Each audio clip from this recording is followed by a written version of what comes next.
Don Keller with American Sportfish. My partner Barry Smith and I started American Sportfish Hatchery about 30 years ago. Barry was the former chief of fisheries for the state of Alabama, and I served as a district fisheries biologist. One of the counties that I worked in was Tallapoosa County, which encompasses part of Lake Martin. When Barry and I started to work for the fisheries section 30 years ago, it was kind of accepted fisheries doctrine that there would be no benefit by stocking crappie in public reservoirs if crappie already existed. Now, this was based on, some of this was based on the fact that crappie have a very high egg carrying capacity. When you've got 1.5 pound crappie that's carrying 150 or 200,000 eggs, it doesn't take very many of them to produce a tremendous number of offspring under ideal conditions. What we have learned since then is that the egg carrying capacity of the fish is only one factor that determines the success of that population in a body of water.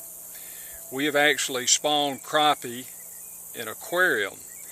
When those eggs hatch, the fry are very, very tiny, much smaller than a bass fry, much smaller than a bluegill fry. They look like a little grain of pepper swimming around in the aquarium. When those fry appear, they have a yolk sac that feeds them for about 24 to 72 hours.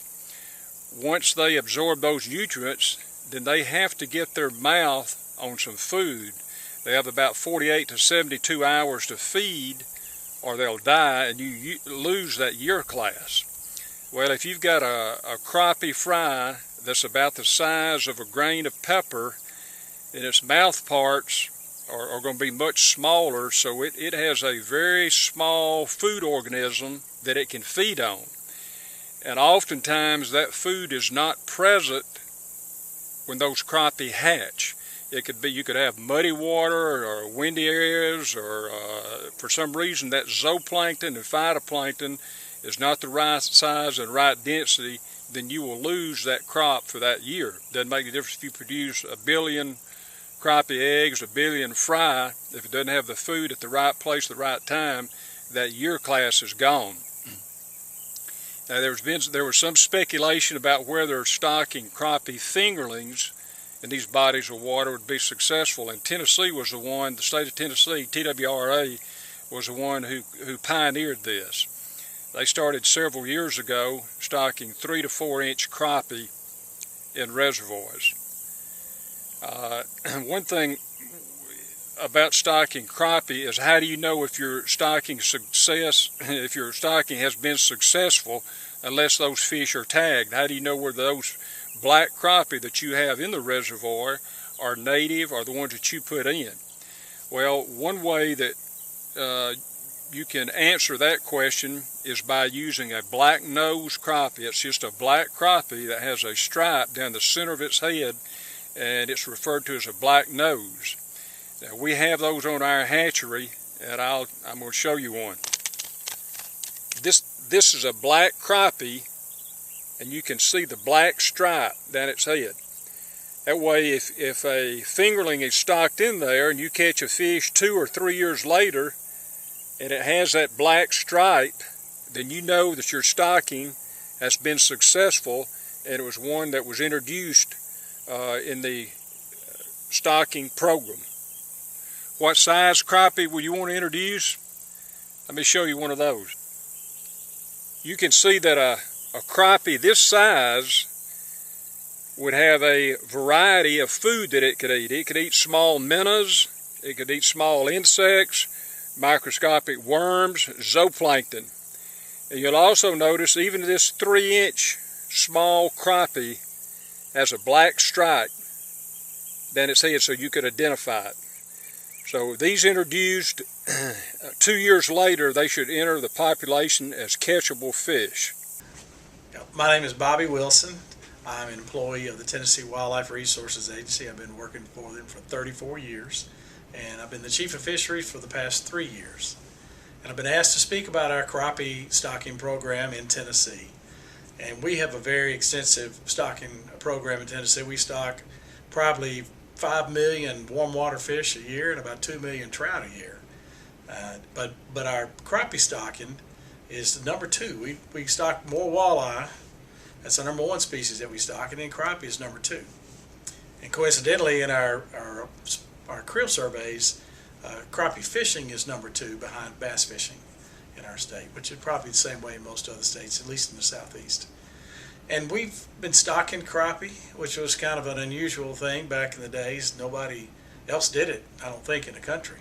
And we had a lake, it's called Center Hill Lake, located just east of Nashville, about 60 miles, and for years the crappie population seemed to be going down, seemed to be in decline.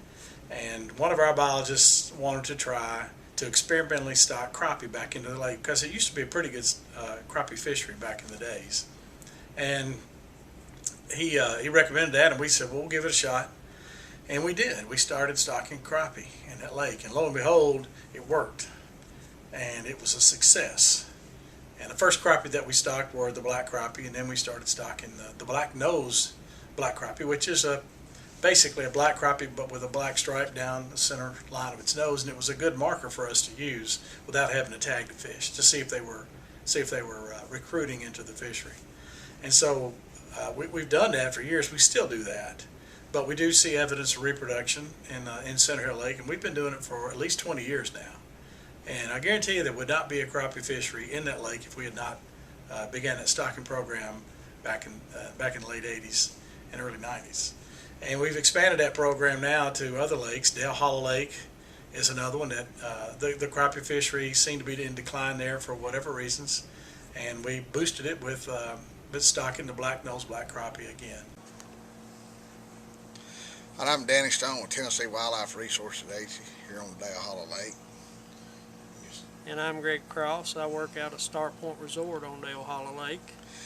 We've been stocking black-nosed crappie here since the early 90s, and the impact it's had on the tourism here, I think it's been a great.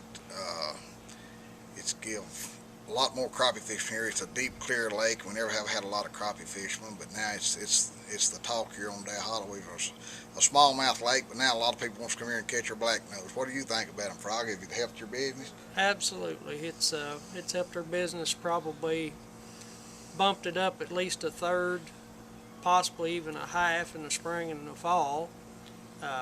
It's been it's really worked well. Our catch rate now on black nose is probably 50% of our harvest overall. After we started stocking the crappie, you know, they go, are you stocking black nose this year? Are you stocking? That's always the big question you got. And of course, they're encouraging us to stock more and keep it up. They all love it. My name's Ken Bird. I live in Birdstown, Tennessee, up on Dale Hollow Lake, and been crappie fishing here since I was probably 10 or 12 years old. The black-nosed crappie they've been stocking in Dale Hollow has really improved the creel limit and the size of the crappie. There's a lot of bait here, so they've done really, really well, and they're a lot of fun to catch and even more fun to eat. So it's worked out real good for us on Dale Hollow. So hopefully they'll continue the stocking program, and we'll continue to catch good creel limits.